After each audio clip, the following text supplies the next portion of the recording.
Matindi. Ay, Diyos ko. Alam nyo mga kochero, believe ako sa restraint. Believe ako sa patience at restraint na ginawa ng ating AFP sa dito sa West Philippines. Itong nakaraang enkwentro. Ay, alam nyo mga kochero, ang lapit lang pala nila sa BRP Sierra Madre. Sinundan sila hanggang BRP Sierra Madre. Alam nyo mga kochero, kung walang hiya tong AFP natin. Pinagbabaril ng mga nasa BRP Sierra Madre yung mga bangka doon sa ilalim. Pero syempre, mababait ang ating mga tropa, di ba? So, hindi nila gagawin yun. Hindi nila gagawin yun kasi hindi tayo katulad ng mga Chekwa na demonyo talaga.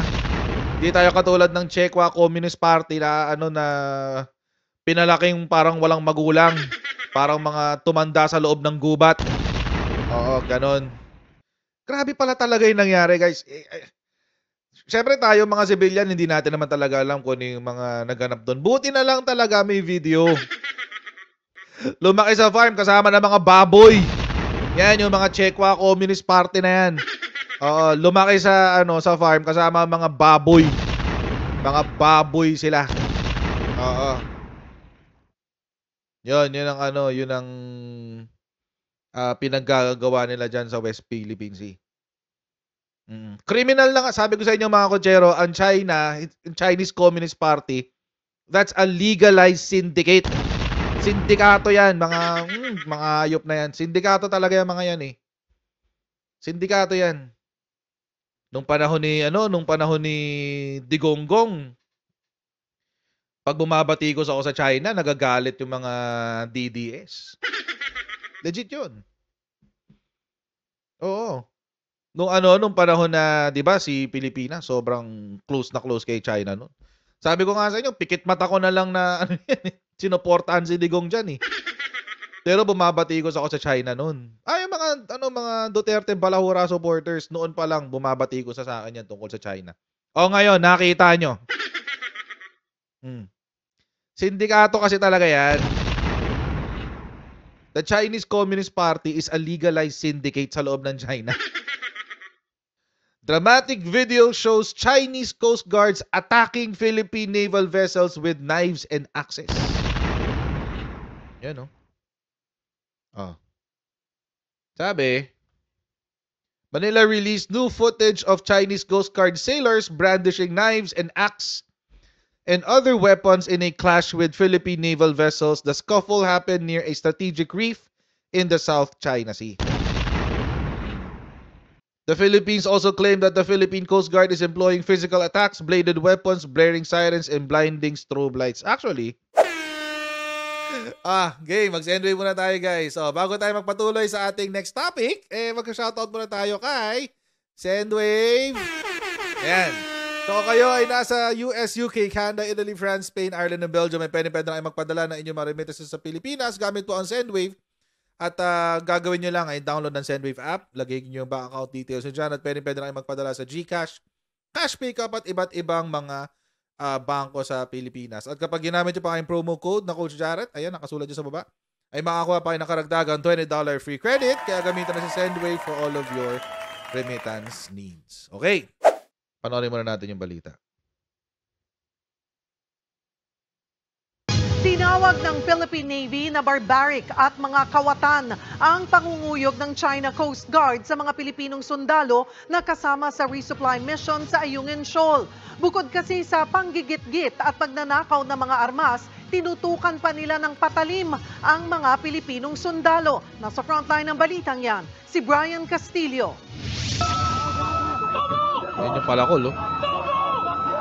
Harap-harapang tinutukan ng palakol ng tauhan ng China Coast Guard ang sundalong yan ng Philippine Navy nang tangkain niyang alisin ang tinali nilang lubid sa rubber boat ng Pilipinas. Nangyari yan sa kasagsagan ng resupply mission ng militar sa Ayungin Shoal noong June 17. Sa video, yan yung BRP Sierra Madre, andun na sila, oh. China Coast Guard ang mga rigid. Alam nyo mga kochero, kung medyo walang hiya lang talaga yung AFP natin. Ito shot to ng BRP Sierra Madre. Nando na sila. As in nandoon na sila sa tabi mismo ng BRP Sierra Madre. Hinabol pa ng mga rubber boat. Mga hayop talaga itong mga to eh. kung walang yalang yung mga ating mga tropa dyan sa BRP Sierra Madre, pinagbabatuhan ng granada yan, uubos yung mga yan. Gera nga lang ang kasunod. Gera na ang kasunod doon, guys. Oo. Or di ba may mga armas sila dyan sa BRP Sierra Madre? Pwede nilang pinagbabaril yung mga rubber boat ng mga yan yung mga rigid hull na yan. Yung mga nakikita nyo kasi may mga pula o orange na vest. Yun, pinagbabaril yun. Pero syempre, gera ang kasunod nun. Gera ang kasunod nun, guys. So believe talaga ako sa sa restraint, no? Believe ako sa restraint na meron ang ating AFP. Believe talaga ako sa AFP natin. Alam niyo ibang level ang ibang level tong AFP natin eh. The inflatable boat ng Philippine Navy kahit nakadaong na sa gilid ng BRP Sierra Madre. May palakol, pumalo ng bato na ng bato. Bit-bit ang mga kutsilyo, inambahan nila ang mga sundalong Pilipino na huwag lumapit. Saka pinagbubutas ang rubber boat ng Navy. Habang nagkakagulo, narespondahan naman ng isang sundalo, si Seaman First Class Underwater Operator Jeffrey Facundo, na naputulan ng daliri matapos maipit sa rubber boat nang bigla silang banggain ng China Coast Guard. Kita rin ang usok galing sa binato sa kanilang tear gas ng China. Hindi pa dyan natapos dahil ng ibang bangka pinagtatagarin ng sibat ng CCG para mabutas. Ang isang ito sa pulpa sa video na may ninakaw na supply sa rubber boat ng Pilipinas. Yan nanghablot pa eh. Habang ang speedboat na yan, inararo pa ang ibang Pilipinong sundalo. Kinagabihan, narespondihan ng Philippine Coast Guard ang tropa ng Philippine Navy, pero bantay sarado pa rin sila ng China. Sa mga larawan naman na ibinahagi ng AFP matapos ang insidente, kita ang isa sa mga rubber boat na tadtad ng butas. Basag-basag din ang windshield, communications at navigation equipment ng ibang bangka na sinadya raw wasakin ng China Coast Guard. Pati cellphone ng mga sundalo, sinira. This barbaric, this piracy, they are thieves. This illegal, coercive, aggressive, and deceptive actions of China does not reflect the intention of their country to be a global power. Other countries have to be wary of this. Pero in fairness, alam niyo mga kutsero, pagdating sa propaganda war, tayo yung panalo. Pagdating sa propaganda war. Kung sa kung ang labanan ng ang labanan dito hindi puwersa at hindi tawag dito, hindi equipment o mga baril o what have you, panalo tayo. As far as the moral victory is concerned, I would say nasa atin ang moral victory. Tulad nito, sinabi ni Commodore Trinidad. Sabi niya, this is barbaric, this is piracy, they are thieves, this is illegal, coercive, aggressive, and deceptive.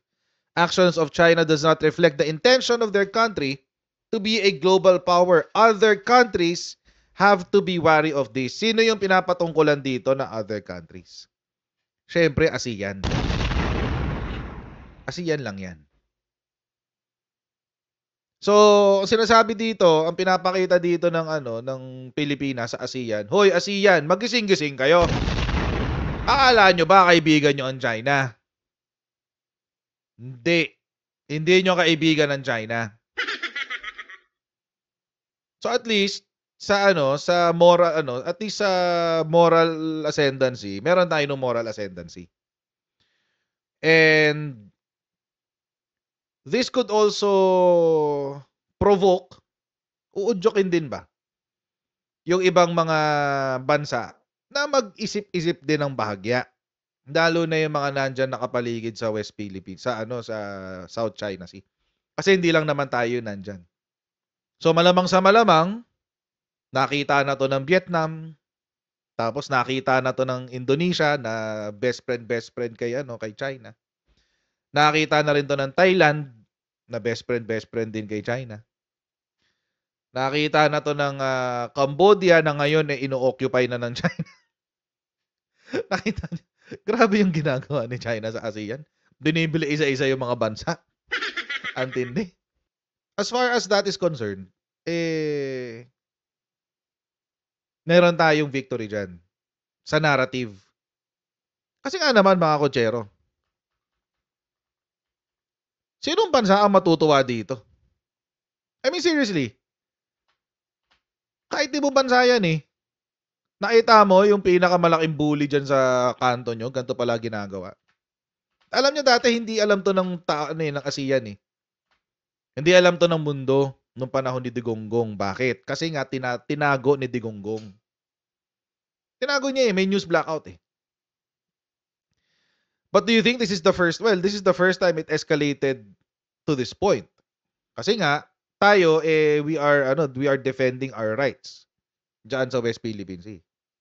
Ngayon lang sila nakakita ng mga ganitong images. And over time, mga kotsero, etong mga ganitong klaseng imahe, makaka-apekto yan sa China. So, hintayin natin kung hanggang saan dadalhin ng world community, global community, itong ganitong galawan ng China. They are thieves. These illegal, coercive, aggressive, and deceptive actions of China does not reflect the intention of their country to be a global power. Other countries have to be wary of this. Sa mga video na inilabas ng AFP, kapansin-pansin naman na hindi armado ang mga Pilipinong sundalo. Exactly. Paliwanag ng Philippine Navy, mas minabuti nilang magtimpi para hindi lumala ang gulo. Anong option natin? Barilin, hindi po pwede. Sapagkat ang ating instruction, the rules of engagement are very clear. Hindi naman tayo nang pabaya. Pero ang dala natin, bare hands, may mga konti tayong mga gamit sa barko na hindi naman talaga offensive in nature. Dahil naman sa sobrang lapit ng mga Chinese sa BRP Sierra Madre, kulang na lang ay sumampa mismo sila sa tinuturing pa rin na commissioned vessel ng Navy.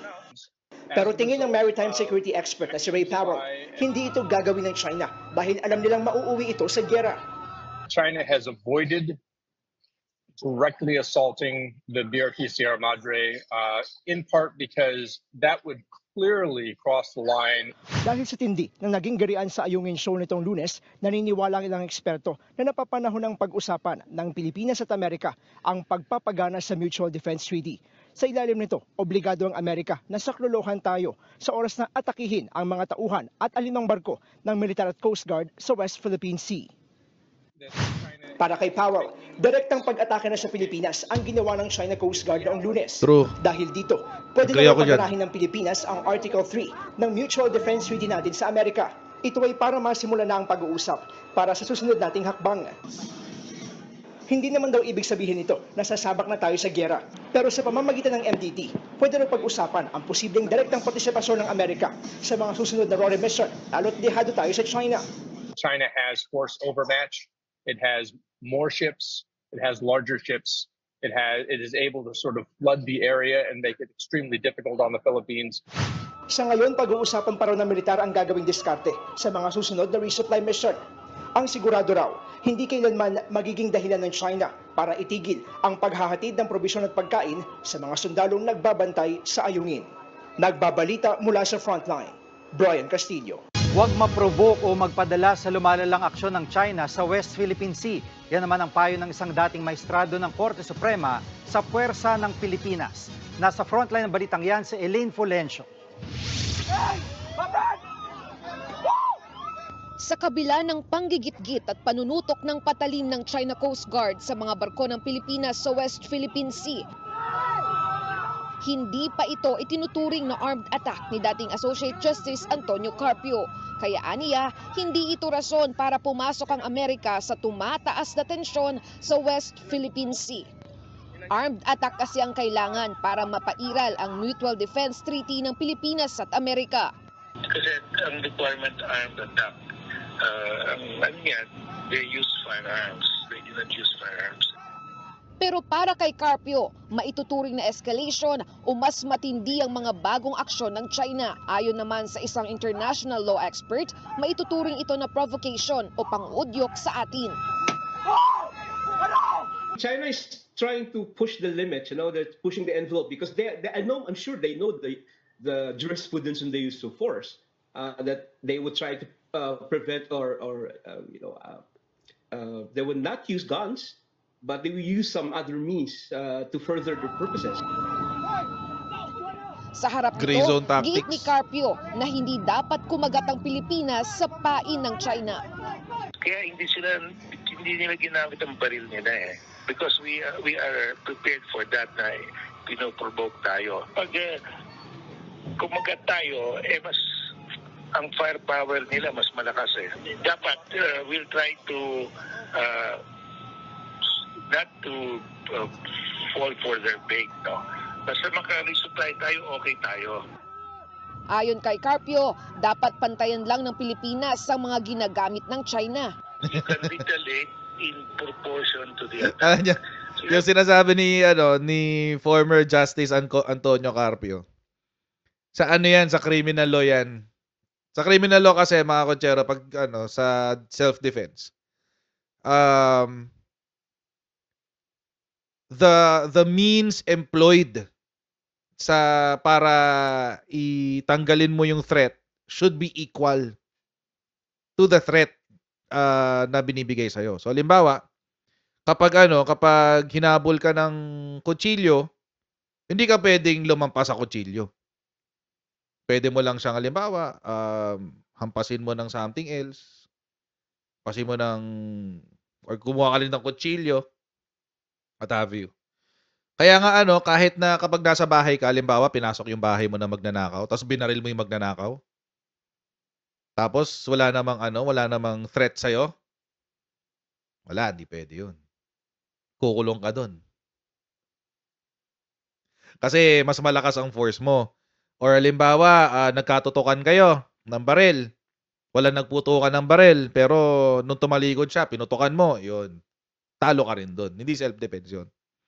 So, kailangan equal force to repel yung threat. So, yun yung sinasabi dito ni former Justice Antonio Carpio. Dapat, kung may retaliation na magaganap, equal. No, even if it is trespassing. Alam niyo ba, kahit trespassing doon, ikaw pa makakasuhan. Ikaw pa makasuhan ng homicide tsaka murder. That's the law, Miss Montreal. That's the law. So, wala po tayong assault sa Pilipinas. Sorry, wala po tayong assault sa Pilipinas. So, yun. So, kailangan equal force. Kaya nung sinabi ni Justice dito, kapag nag-retaliate sila, dapat in proportion yung attack. Ganun lang din. So, pag gumamit ng handguns, saka ka gumamit ng baril. Ganun lang siya. Tulad nito, nagdala sila ng mga bolo, ng sibat, etc., etc. Hanggang dun lang din. Hanggang dun lang din. So, baka umaano lang dito yung experience ni Justice as a judge. As a judge of the Justice of the Supreme Court. So, ganun lang kasimple yun. Ako, I would agree to that. So, kung water cannon ang ginagawa ng China, water cannon din ang gagawin natin. Hanggang dun lang. Kung gagamit sila niyan, tulad niya, may bolo, etc., etc., hanggang dun lang din yung gagawin natin. You cannot use excessive force kasi mawawalan ka ng depensa. Lalo pag dumating ka sa court. For example, sa Pilipinas. Kapag nakarating ka sa korte, pinasok ka ng magnanakaw, binaril mo siya kahit wala namang threat. Dahil lang pumasok. At nalaman mong akit bahay siya, let's say meron siyang bit-bit na TV. Tapos binaril mo lang siya agad. Hindi mo siya winarningan na ibaba yung TV. Wala namang threat. Etc. etc. So, pag binaril mo siya agad-agad, ikaw pa makakasuhan. So, mahirap din sa Pilipinas kapag criminal law, masyadong masalimuot. Kahit ikaw yung biktima, talo ka pa. Minsan. Tulad nun sa kaso na yun. Di ba? So, in this case, yun yung sinasabi ni Associate Justice Carpio. Equal and proportionate equivalent to the force or to the level of threat. Ganun lang yun. Kung nasa states tayo, walang problema. Pag pinasok ang bahay mo, barilin mo sila, walang problema. Kasi trespassing. Sa states yun. Pero it doesn't translate to the Philippines because we have different laws. So, doon. Tapos, pinag-mention kanina, si Mishi yata yung nag-mention kanina, may assault daw yun. Sa Pilipinas, walang assault. We don't have assault. Wala tayong crime of assault. Battery meron. Pamubugbog. Battery. Yan. So, ganun. Ganun ang mangyayari. So, yun yung sinasabi dito ni former Justice. Para lamang hindi tayo kasi paano kasi pag dinala mo na yan sa international court? Let's say, halimbawa ito, ang next step ni DFA is to go to the international court. Let's say, assuming ganun na next step. Kapag nagpakitaan ng ebidensya, sasabihin ni China, ba't binaril yung mga tao ko? Diba? Ba't binaril yung mga tao ko? Hindi naman sila tinetreaten. Sinasaksak lang naman yung rubber boat. Oh, ganun. Hindi naman sila sinaktan. Pinagbantaan lang. Ba't binaril mga tao ko? Yun. Ganun. So, dapat equal lang. Equal and proportionate. So, ganun din yung gagawin ng China. Sigurado, ang gagawin ng China is pag tayo yung pagmumukaing masama sa international community. Pag tayo nagpaputok ng baril, sasabihin ng China, may karapatan na kaming bombahin ng Pilipinas, may karapatan na kaming bombahin ng BRP Sierra Madre. Kaya yung sinasabi ni former Justice dito, exercise prudence. Let's defend, pero exercise prudence. Ganon ang gagawin. Or yung kanyang recommendation. In other words, pag gumamit sila ng handguns din gamitin mo. Pag gumamit ng itak din. Di naman ang response mo, atomic bomb kaagad. Isa pa raw na dapat gawin ng Pilipinas sa ngayon, i-upgrade ang ating mga sasakyang pandagat. Dapat balitan natin yung ating outboard engine na mas mabilis para hindi tayo mahabol. Kasi yun ang importante. Pag nasa laot ka na, tapos binabantayan ka, dapat you can outrun them.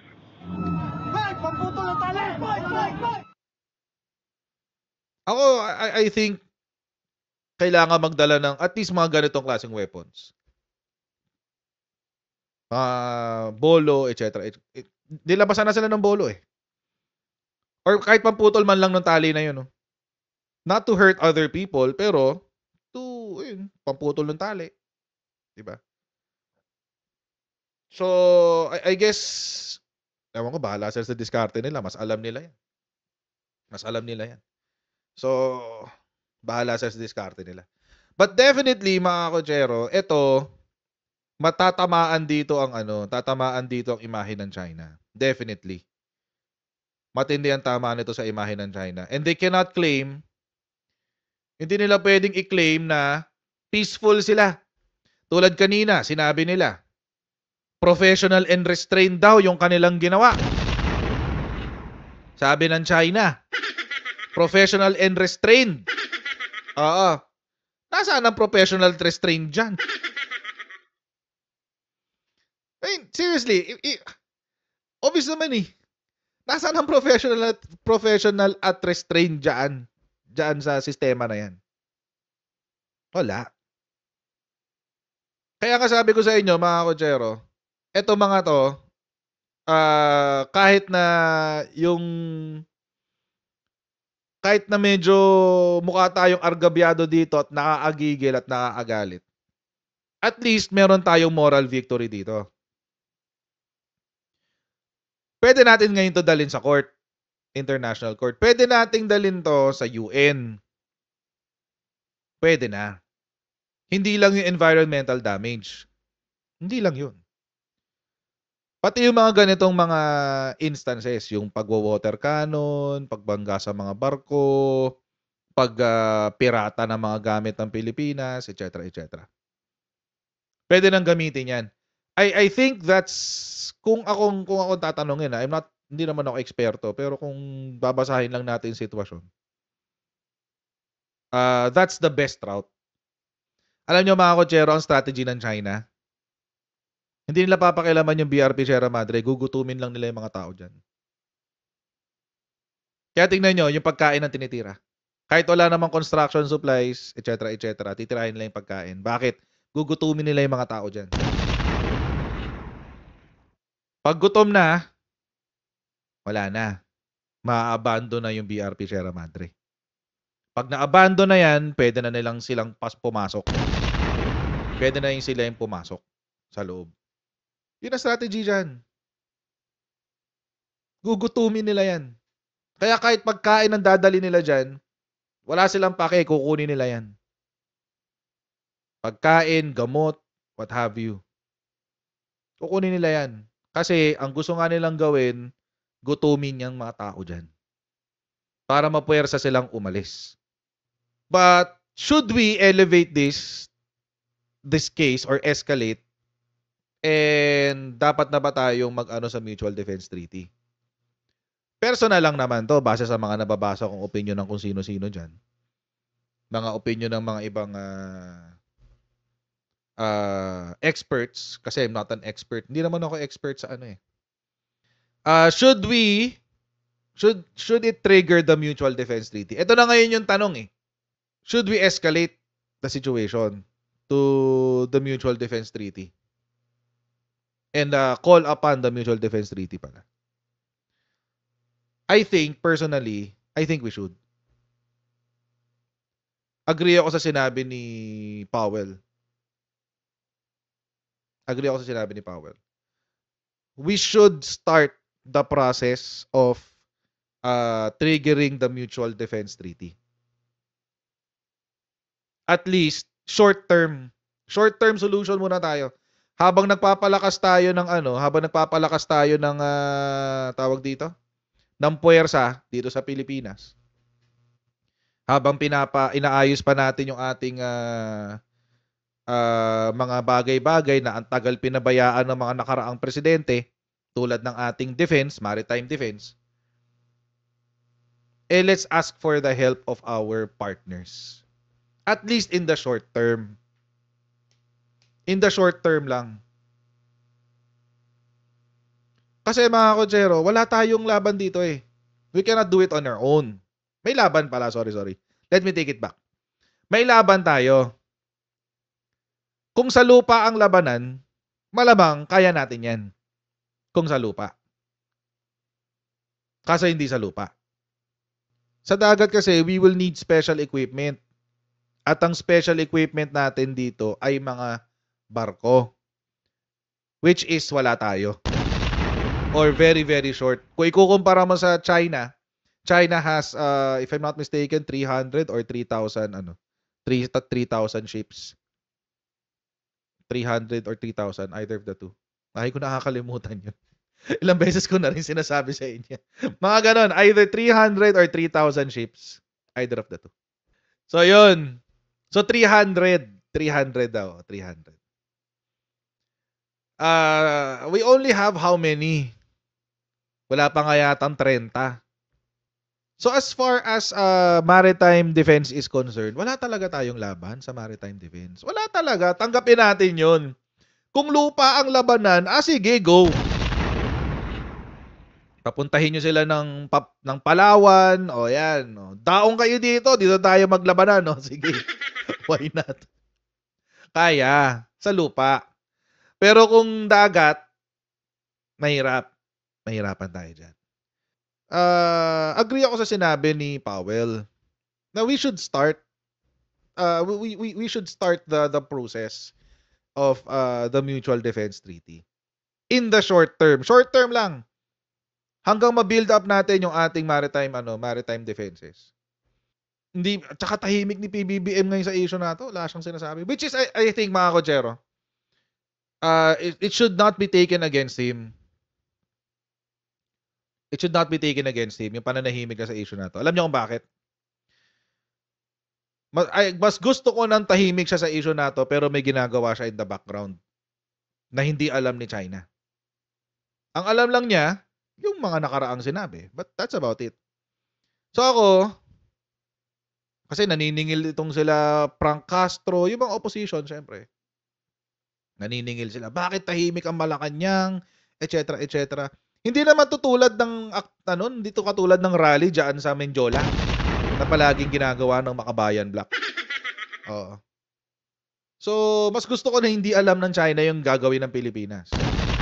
Di ba? Kaysa yung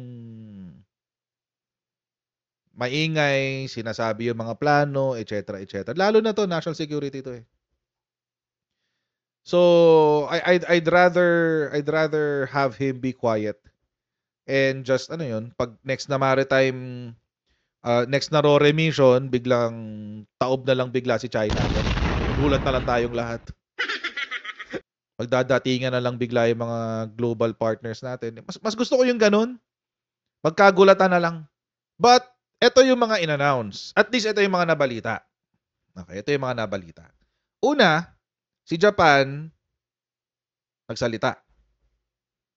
Nagsalita pa lang, pero hindi natin alam kung ano yung plano. Nag-meeting na sila ng ating AFP. Ayan, nag-video call na sila kanina. Ito, medyo malakas-lakas to si Japan.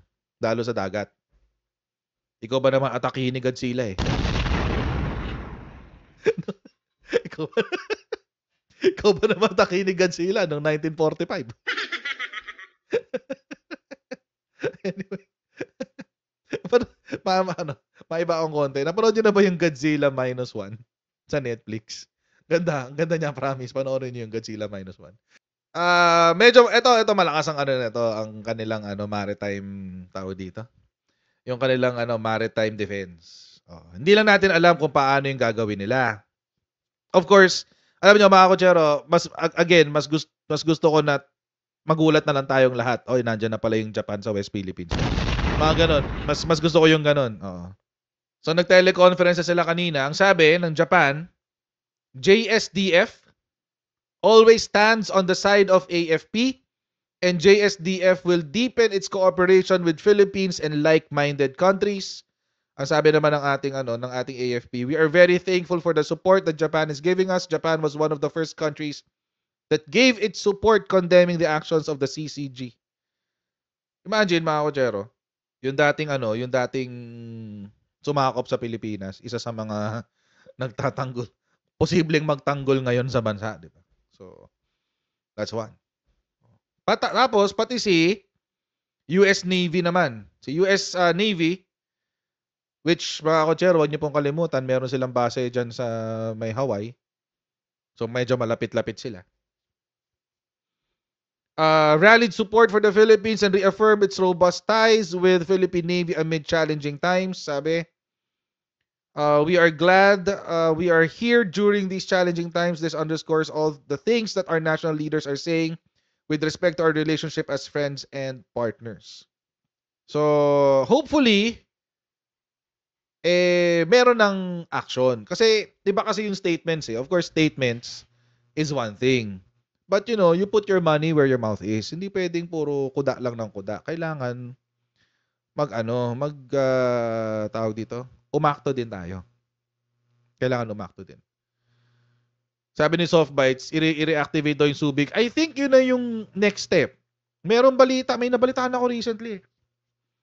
May nabalitaan ako recently na i-reactivate na ang gagawin siyang naval base ulit. Pero Philippine Naval Base. So, mukhang there's something brewing. There's something brewing. Tsaka ang daming pumapasok na ngayon din sa Pilipinas, ha? Mga barko na warship. Iba-iba. May India, tapos may US, tapos meron pang, meron pang? Ayan, yung eroplano kanina, may dumating na eroplano, F-35. F-35 ba yun? F-22. Basta may eroplano dumating kanina. Oo. Na mga fighter jets. May mga fighters. Tapos, yung mga tao dito. Mga taga South Korea, merong bagong gawa na tawag dito na barko na ide-deliver pa lang yata. Oo. So, So I think there's something brewing. And sakto yun eh. Kung sa Subic, sakto yun. Nakaharap yun sa West Philippine Sea. Kaya nga alam nyo mga kotsero, nakakatawa na lang yung mga sinasabi ng mga ibang yung mga pro-China bloggers. Sabi nila, oh, ayan na naman, military base na naman, ganyan-ganyan. Alam niyo naman, si Japan nga ang may pinakamarami na US base sa Asia. Pangalawa si South Korea. Ibig sabihin, nasakop sila ng Amerika. Ang weird dun. Ang weird. So, hindi ko talaga nakita yung logic nun. Na kapag maraming base militar ng Amerika sa Pilipinas, ibig sabihin, sinasakop ka na ng Amerikano, sinasakop ka na ng Kano. Hindi ko na-gets talaga yung logic dun. Kasi si Japan, hindi naman siya nasakop ng Amerika. Demokrasya pa rin naman siya. Si Japan. Si South Korea, ganun din. It's a very rich democracy. Si South Korea, ang dami rin dong US bases. Bakit? Andun lang ang North Korea eh. Lalo na ngayon, nagpapalakas si North Korea. Mukhang susugod si North Korea soon. Nakakaamoy ako ng sabay-sabay na sugod tong tatlong to eh. Feeling ko we are nearing the threshold of Cold War Part 2. Feeling ko magkaka-Cold War ulit. Tapos ang magsasama-sama dyan si Iran, Russia, North Korea, China. Feeling ko mangyayari yan anytime soon in the next 5 years. Bago bumaba si PBBM, mangyayari yan. Kasi nandun pa rin pala hanggang ngayon si Vladimir Putin. Binigyan pa nga daw ng limousine ni Vladimir Putin tong si Kim Jong-un eh. Oo. By the way, si South Africa din pala mukhang sasama yan kay China, si South Africa. Kaya alam nyo mga kotsero, regardless of whether ito yung sinasabi yung mga dilawan. Yung mga Duterte Balahura supporters, sinasabi nila, si Bongbong Marcos daw ang nagdala sa atin sa gera. Alam nyo mga kotsero, regardless. Hindi ako naniniwala na ganun. Kasi hindi naman natin control si China eh. Hindi natin control si Russia. Hindi natin control si North Korea. So kahit hindi tayo makialam, kahit ituloy pa rin natin yung foreign policy, nakabobohang foreign policy ni Digonggong, mapapasabak pa rin tayo sa gera. Iba lang ang kakampi natin, si China. Pero ganun pa rin. Nasa Vietnam na si Putin. Okay. Kaya itong pinagsasabi ng mga Duterte Balahura supporters na si Bongbong Marcos ang nagdala sa atin sa gera. No, it's not. Gumalaw tayo o hindi, para kang Poland eh. Gumalaw ka o hindi, tatamaan ka ng gera. PBBM is doing his best para ihanda tayo dyan sa inevitable yan mga kotsero. Mangyayari yan. Hindi tayo exempted dyan. Malamang uunahin baka nga ngayon ang strategy ni China unahin ng Pilipinas bago si Taiwan. Babarikadahan nila yan. Pag nabarikadahan nila yan, neutralize na tayo, wala na tayong magagawa. That's it. Saka sila susugod kay Taiwan.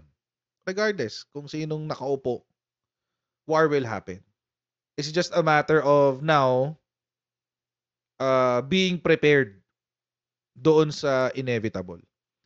So ako, mga kotsero, whether I like it or not, I have to serve.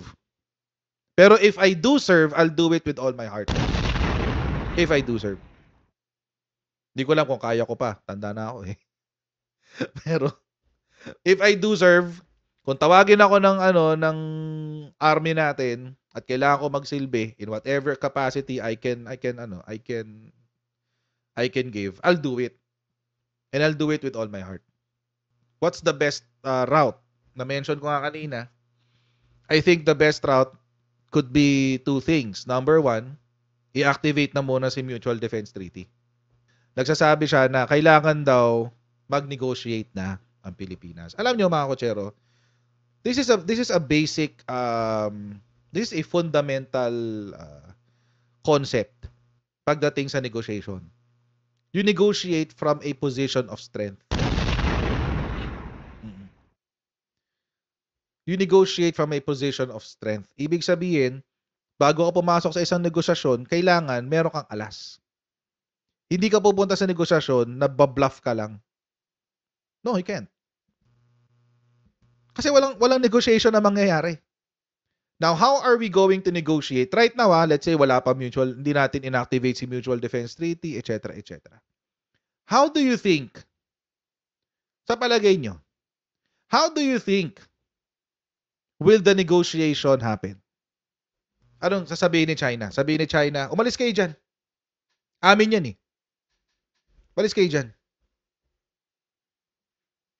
Ano sasabihin natin? Hindi pwede. Amin yan eh. And anong gagawin natin to back it up? Wala. Kaya nga si China, ano lagi niyang sinasabi? Ayaw namin ng legally binding agreement. Bakit? Alam nila wala tayong laban eh. Alam nila na we cannot defend it. Example, yan, case in point. As far as that is concerned, mga kotsero, we cannot negotiate. We cannot. Wala tayong i-offer eh. Wala tayong i-offer. At hindi rin tayong pwedeng maipag-negotiate ng patalo. Halimbawa, sabihin nila, sige, mag-negotiate tayo. Let's say wala pang activated na Mutual Defense Treaty. Sabihin, ganito, sige, Pilipinas, sige, walang problema. Hayaan namin kayo mangisda dyan. Pero tanggalin nyo lahat ng US bases. Yun yung mga patalo. Yun yung mga, wala kang choice eh. Wala kang ipang negotiate eh. Tanggalin mo yung US bases So, you only negotiate. Kaya ako naiintindihan ko sa PBBM, bakit hindi siya naikipag-negotiate ngayon? Kasi we are not in a position of strength. Anong ginawa ni Digonggong nung siya yung presidente? Diba?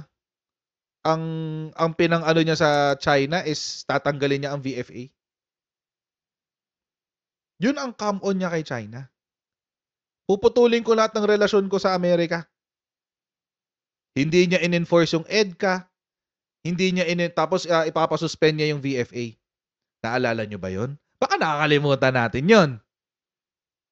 That is how we lost our sovereignty doon sa West Philippine Sea. Dahil doon sa dalawang ginawa niya. Tatlo. Hindi niya in-enforce yung PCA, yung Permanent Court of Arbitration ruling. Hindi niya in-enforce. Tatlo yung ginawa ni Digong.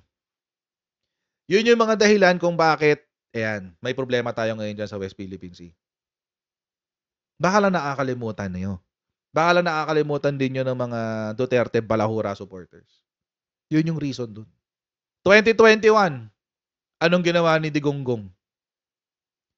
Hindi niya nakuha yung loans para sa build niya galing China. Hindi niya nakuha eh. Hindi niya nakuha yung, tapos naging violente pa rin ang China dyan sa West Philippine Sea. Anong ginawa ni Digonggong? Nag-umpisa siyang magsalita sa UN. Baka nakalimutan nyo. Nag-umpisa siyang magsalita doon sa UN 2021. Anong sinabi ni Digonggong? The decision of the Permanent Court of Arbitration is part of international law. Naalala niyo yun? Yun yung una. Ibig sabihin, biglang umatras. Biglang umatras si Digonggong. Yun yung una niyang ginawa eh. Sabi niya, yung decision ng Permanent Court of Arbitration sa UN to ay parte na ng international law. Bakit? Hindi niya nakuha yung gusto niya eh. Hindi niya nakuha yung loans galing China, hindi niya nakuha yung pledges galing China, hindi niya nakuha yung tawag dito. Tapos magulo pa rin doon sa West Philippine Sea. Pangalawa niyang ginawa, dapat isususpenda yung VFA. Naka-file na yan eh. Naka-file na yan. Natanggalin na yung VFA. Anong ginawa niya? Binalik niya ang VFA. Pumirma siya ulit. VFA. Bakit? Kasi gusto niyang isalba yung sarili niya. Para sabihin ng mga tao, ng mga Pilipino na wala siyang nagginawa niya yung pwede niyang gawin dyan sa West Philippine Sea. Ang problema, it's too late to stop pretending. It's too late for a new beginning. Wala na. Nangyari na. Wala na. Nakapagtayo na ng base militar ang China dyan sa West Philippine Sea. Pointless. Pointless na. Tapos sasabihin ng mga Duterte Balahura supporters, best president ever si Digongong, master strategist, chess master, best president ever, mahal namin Pangulong Rodrigo Roa Duterte. 'Di ba? Ganon. No. Pumalya siya, nabudol siya ni Xi Digong, ni Xi Jinping. At nung na-realize niya, it's too late. Nung na-realize niya na na binudol siya ni Xi Jinping, it's too late. Wala na, tapos na. Gawa na yung mga artificial islands diyan sa may Spratlys. Political genius, master strategist, chess master, art of war. Mahal namin Pangulong Rodrigo Roa Duterte. Yun kasi, dapat talaga hindi tayo naniwala doon sa Department of Interpretation and Explanation ng mga Duterte. Nabudol tayo eh. Kung paano binudol si Digongong, binudol din tayo ngayon. Ngayon, si PBBM, as usual, linis kalat ni Digongong. Ganun eh. Linis kalat. It would take another 2 administrations to fix that. Yung mga damage na ginawa ni Digongong. Siguro mga 2 or 3 administrations pa. Ayun mga kotsero, huwag niyo pong kalimutan mag-like, mag-share at mag-subscribe sa ating Coach Jared YouTube channel. And pa-follow din po tayo sa ating Facebook page para lagi updated sa mga ganap sa aking channel. And I'll see all of you in the next live stream! God bless everyone! See you next time! Bye!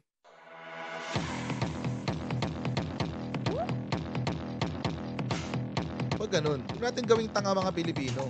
Mas maganda kasi nasa lugar ka ng tama kaysa yung pinipilit mo yung pagkakamali.